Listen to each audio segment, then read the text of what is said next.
Hello.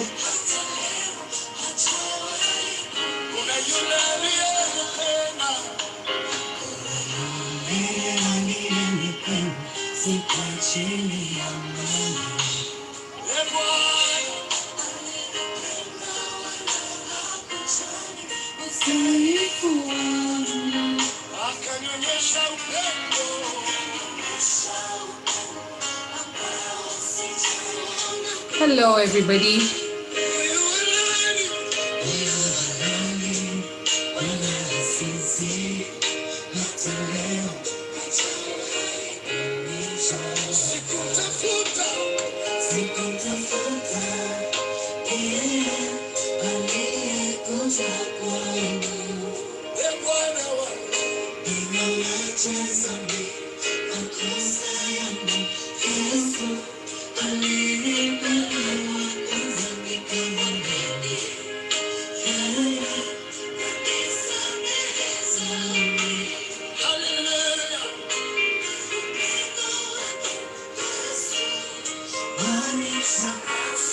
Hello, everybody.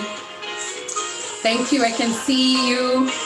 I can see you, blessed Tish. Thank you so much for joining us today.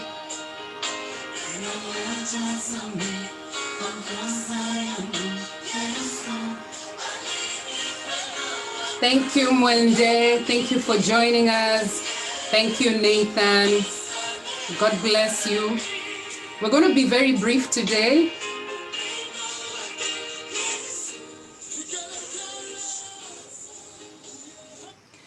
Hello, everybody. Good morning, good afternoon, and good evening. It's been a while since I came on here. A lot of things happen, of course.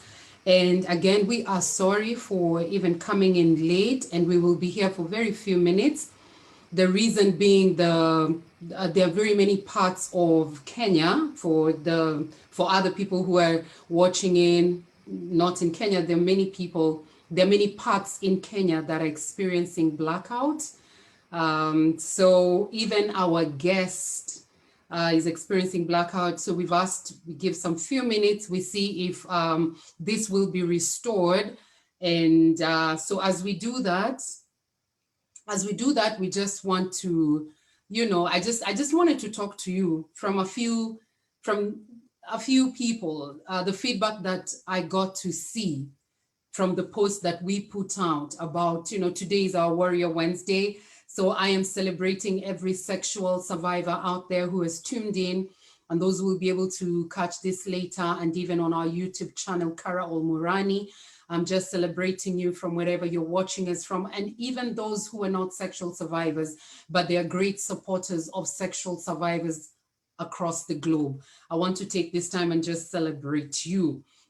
Yes, as I said, today's topic is marrying your rapist, marrying my rapist, and especially for those who've experienced rape, marrying that person. It's one of those things that are the craziest, whenever I get such inboxes, I shudder. Of course, the first thing to have anybody being in that position. But I want to tell you a better way of doing this, other than just seeing this topic and getting, in this shock mode, like shock is better, in this judgmental a space where you ask yourself, how could you, are you not thinking? How do you just get into a space where you marry your rapist? Are you not thinking? Because that's the vibe that was coming across. I want to encourage you every time you get to, to meet somebody who is saying, I married my rapist or such a story. How about you listen to the backstory? Because there's always a story. There's always a why that got you to that space of agreeing, that got you to that space of being bullied, that got you into that space of accepting. There's always a why. So I want to encourage you, how about you dig into the why and find out, how can someone get to that place where you end up marrying your abuser? It's easy for you to say never ever, but how many men and women are in relationships and they're being being beaten up, I'm talking about being beaten up in every way badly. I'm talking about different weapons being used. It's like a war, but they're still in that marriage. And you dare ask, how? Why? Now, how about you get into that particular space and put yourself as a helper? I want to help. I want to know, how can I help you to get out of this situation? How can I be a product of help? How can I stretch out my hand and help you to ensure that you don't go through this again and again, or to ensure that there is no next time for another girl? And that's what I want us to talk about briefly, because our guest is not able to join us today. So we are just going to wait, for the power thing to happen. And once it happens, even if that means tomorrow that power will be, corrected on her side and many parts of our country, Kenya, then we will be able to air it tomorrow, and it will definitely be again at 8 o'clock. We normally do this every Wednesday, but this is a special.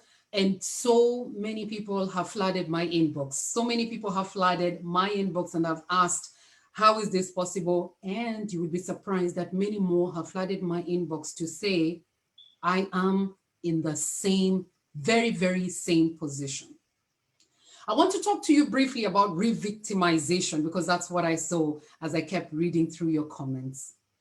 Revictimization would mean anything to do with having to drag the survivor to that very day, having to drag the survivor to that very incident or the memory and everything like that. And we do that a lot. We do that when we don't have any idea that we're doing it. We do that knowingly. We do that. Anytime someone decides to come up and say something, I want you guys to understand that they've thought it through. They have struggled with it. Every time you decide to come out and speak your truth, you're being vulnerable, number one. And number two, there are people you will hurt along the path of your speaking the truth. And there are people who will be happy that you're speaking your truth. And there are people who will really be against it. So you will always get people of either side of the divide. And this is to you, a survivor. When you come out, there will be people who will bash you, and there are people who will stand with you. There are, of course, many others who will be confused, wondering, was that necessary? They are not for, against, but just, moving on swiftly. It has never happened to me. It will never happen to me, total denial and or confession and moving on. I just don't want to engage myself there. While that is there, you need to understand, you as a survivor, you have to take back the power. You have to sit down and answer this to yourself. What did God tell you? What do you feel necessary? Why do you feel it is necessary to talk about it? Number one. Number two, is it something that when you talk about it, that will be able to lift you up? Because what has happened in some instances, the survivors who've talked about what happened to them, and it's taken them right under. So there's also a key element of timing. You have to be ready because people are people. That's what I always say. People are people. They will talk. Some will talk well and some will not talk well. But whichever way, they have a right to their mouth. We cannot put a gag on them. But you're the only person who knows, am I ready? Am I going to deal with it? The other thing, as a survivor, when you decide to talk about stuff, there'll be those who will victimize you. And how do they do that? Some of them will ask questions like, are you sure it happened? Are you sure this was rape? Are you sure? Are you sure? Are you sure? So it's almost like, are you sure of what you're telling us? And my question to those who ask, you cannot confuse if it was rape. Simple. You cannot confuse if it was rape. Because of the circumstances surrounding it, I can assure you, as a rape survivor, you cannot confuse if it was rape. So I want to encourage you. I think I mentioned this before. One time, there was a girl who got lost, and I'm talking about a teenager who got lost, and about 13 years old.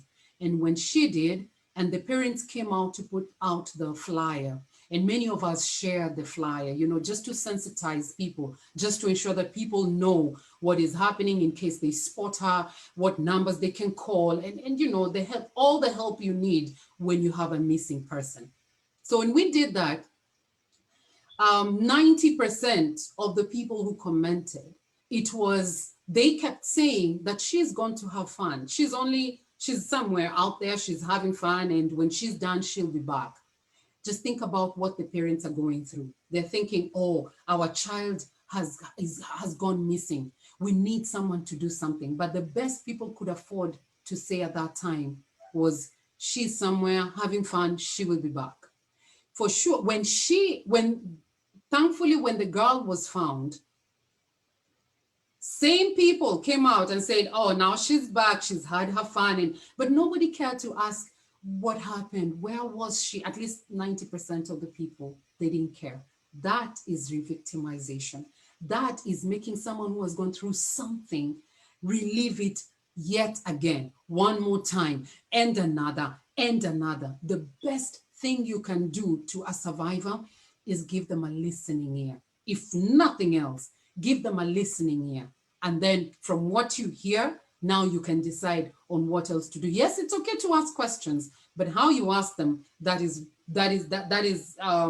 where the whole bulk of the matter is. Remember what we say. You can say something and another person can say the very same thing, but it's in the tone, it's in the how, it's in the expression that you get to know exactly where you're standing. So yes, so we will still talk about marrying your rapist. And I can assure you, this is not our last guest, since so many people have now come up and said, yes, it actually happened to me. And I just want to tell you that even when this lady reached out and said, hey, I want to share this and I feel I'm ready, and I had to ask my question, and I had to do my due diligence on ensuring that this person is ready, because I know what social media is made of, and I know how somebody can be teared down, and especially if there's always a villain, right? So nobody wants to die quiet. It's a saying, nobody wants to die quiet. But I want to assure you, and I'm speaking to all survivors, just like myself, there is a hill that you have to choose to die on. So my question to you today is, which hill have you decided to die on? And not just survivors, but everybody. In my case, for example, the hill that I've chosen to die on is Kara. I have chosen to die on this hill because I've given myself out to fight for sexual survivors, sexually abused survivors, of whichever form. Men, women, I've given my life for that. So which hill, for you who has not gone through sexual abuse, what hill are you willing to die for? Because you have to be willing to die for something, or you will die for anything. It's the same thing as making a decision or not making any decision at all. Then whichever wind that comes and blows, you will go with that wind in whatever direction. All right. So talking about revictimization, on how you put down, how we can easily put down people. I want to tell you something. A different way of revictimization is when someone can put out a post, and it's a post that is nothing much, but it's a joke of some sort, and then you say it's like a woman who is being raped screaming. How do you throw such a comment? How do you throw such a comment? We're not trying to say that as sexual survivors we're not healed, and so because that's wrong. You cannot have people around you walking on eggshells, wondering what to say and what not to say. It's just inappropriate jokes that you have to watch out for, because then you do not know that path. You haven't walked that path. Or it's just like a woman who's been abused severally, and someone is going through a gender-based violence of some sort. You understand? So I think it's just important for us to be careful. And I know I might sound like a broken record, and especially on social media, where everybody comes forth and say, I have a right to what I say. I have a right to what I write, or something like that. But as you say, you have a right. Remember, today, it can be a certain situation. Tomorrow, it can be another situation where you're expecting people to treat you with a lot of love and a lot of concern, a lot of care, because you will need it at one point or another. I want to encourage you when our guests finally power is restored, and I want to assure you this is not a house problem, this is a national problem in my country, Kenya. I want to assure you she's open for your questions because you want to learn. If we take it from that perspective, because you want to learn, she's very open, she's willing to share quite much for you to know how she got herself in that situation, because it is possible. It might not be the right way, but it is possible. And just so that she's able to share much on what is happening to her. But one of the things that we shouldn't do is to re-victimize someone who has gone through this. So that I do not take your time, and I know you are waiting for my guest today and not just me, I want to end it there just for today.